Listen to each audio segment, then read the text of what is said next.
Selamat pagi Jemaat Kalam Kudus Ambon, apa kabar semuanya? Saya yakin dan percaya Tuhan kita Yesus Kristus memelihara dan menguatkan jemaat dari waktu ke waktu. Mari sebelum merenungkan firman Tuhan pada pagi hari ini, saya mengajak kita berdoa, meneduhkan hati kita di hadapan Tuhan. Bapa, kami sungguh bersyukur untuk hari yang indah, untuk saat yang berkualitas di mana kami boleh bersekutu dengan Tuhan di dalam merenungkan firman Tuhan bersama-sama pada pagi hari ini. Bapa, kami percaya bahwa ketika kami merenungkan firman Tuhan, Engkau sendiri hadir di hati kami, Engkau menguatkan yang lemah, Engkau menghibur mereka yang berduka, yang sedih. Engkau juga melepaskan semua beban berat, semua rasa takut dari hati kami masing-masing. Tuhan, tolong hamba-Mu. Terpujilah Tuhan, segala hormat kemuliaan hanya bagi nama Tuhan. Di dalam nama Yesus kami sudah berdoa. Amin. Jemaat sekalian, renungan pagi hari ini diambil dari Injil Yohanes pasal 12, ayat 1 sampai ayat ke-8. Yesus diurapi di Betania. 6 hari sebelum Paskah, Yesus datang ke Betania, tempat tinggal Lazarus yang dibangkitkan Yesus dari antara orang mati. Di situ diadakan perjamuan untuk dia dan Marta melayani. Sedang salah seorang yang turut makan dengan Yesus adalah Lazarus. Ingat ya, Lazarus yang dibangkitkan dari kematian. Maka Maria mengambil setengah kati minyak narwastu murni yang mahal harganya. Lalu meminyaki kaki Yesus dan menyekanya dengan rambutnya. Dan bau minyak semerbak di seluruh rumah itu.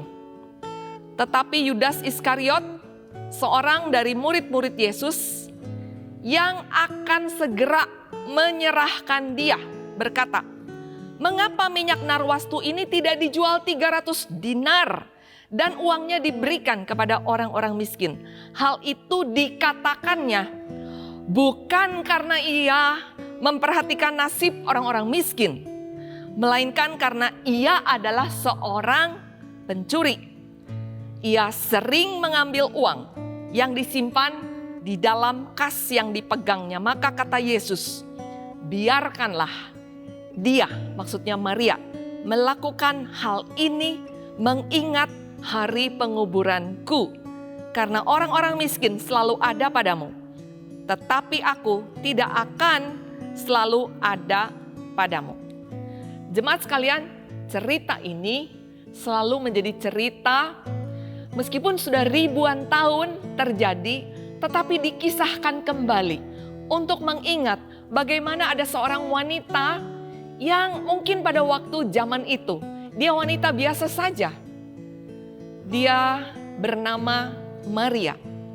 Dan dia melakukan satu tindakan yang begitu radikal, ya, yang tidak biasa dilakukan. Kenapa dia melakukan tindakan ini? Karena kasih kepada Tuhan. Dia begitu dekatnya dengan Tuhan. Dia begitu peka dengan apa yang menjadi kebutuhan Tuhan. Dan peristiwa ini terjadi itu menjelang Tuhan Yesus akan mati di atas kayu salib.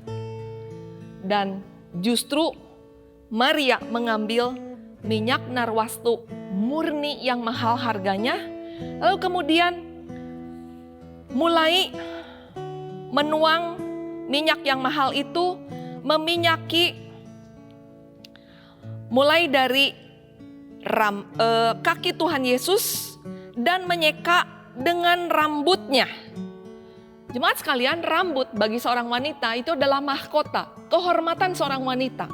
Tapi bagaimana Maria tidak lagi mempedulikan kehormatannya sendiri, dan bagaimana dia melakukan satu tindakan kasih kepada Tuhan Yesus, dan Tuhan sangat berkenan kepada tindakan ini. Satu prioritas, ya, tidak peduli apa penilaian orang, apa kata orang tentang tindakan ini.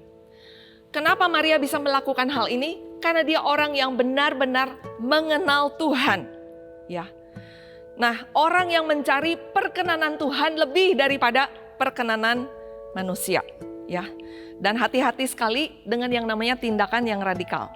Karena perlu benar-benar kita harus cek motivasi hati kita. Apa kita melakukan hal ini untuk kemuliaan Tuhan, bukan untuk menyombongkan diri, memegahkan diri sendiri. Ya. Nah, Maria bertindak pada waktu dan saat yang tepat. Tapi kita lihat bahwa ketika tindakan kasih ini dilakukan, muncul satu orang tokoh, murid Tuhan Yesus sendiri, Yudas Iskariot. Dia melakukan sebuah komplain. Ya. Dia bersungut-sungut. Dan sesungguhnya seolah-olah dia cinta kepada Tuhan, dia cinta kepada sesama, dia cinta perhatian sekali kepada orang miskin. Tetapi sesungguhnya dia sangat cinta kepada dirinya sendiri. Ya, saya katakan seperti tulus, tapi orangnya sangat bulus. Dan dia mulai berargumen. Dia katakan, kenapa tidak dijual saja minyak narwastu ini? Bukankah ini bisa dijual 300 dinar dan bisa dibagikan uangnya kepada orang-orang miskin? Padahal dia punya niat. Kalau itu diberikan ke kas, dia bisa ambil bagian, dia bisa ambil manfaat di dalamnya. Ya. Jemaat sekalian, ketika kita memberikan yang terbaik kepada Tuhan, satu pelajaran berharga yang saya resapi, akan selalu ada orang yang komplain. Ya. Akan selalu ada orang-orang yang mengata-ngatai, dan seringkali hati orang yang sungguh-sungguh, yang tulus, tidak siap untuk menerima semua komplain seperti ini. Ya, kita yang terutama yang begitu sibuk di dalam pelayanan, udah capek, masih dikomplain. Hati-hati kalau kita tidak menjaga diri kita, semangat kita, mental kita bisa jatuh, kita bisa kepahitan, kita bisa membenci ya orang-orang yang mengkritik kita. Ya, tapi lihat apa yang dilakukan oleh Tuhan Yesus. Tuhan Yesus malah mengcounter, Tuhan Yesus malah membela. Ya. Dan mengatakan kepada Yudas Iskariot, biarkan dia melakukan hal ini, ya, mengingat hari penguburanku. Karena orang miskin selalu ada padamu, tapi aku tidak akan selalu ada padamu. Ini ngomong tentang kairos, ini ngomong tentang kesempatan. Ya, jemaat sekalian, apapun yang jemaat lakukan, lakukanlah yang terbaik untuk Tuhan. Jangan pusing dengan serangan manusia. Ya, mari jaga hati. Tetap lakukan yang terbaik untuk Tuhan kita, Yesus Kristus. Mari kita berdoa. Bapa di dalam surga, sungguh hati kami meluap dengan ucapan syukur. Sudah begitu banyak hal yang Tuhan lakukan di dalam kehidupan kami.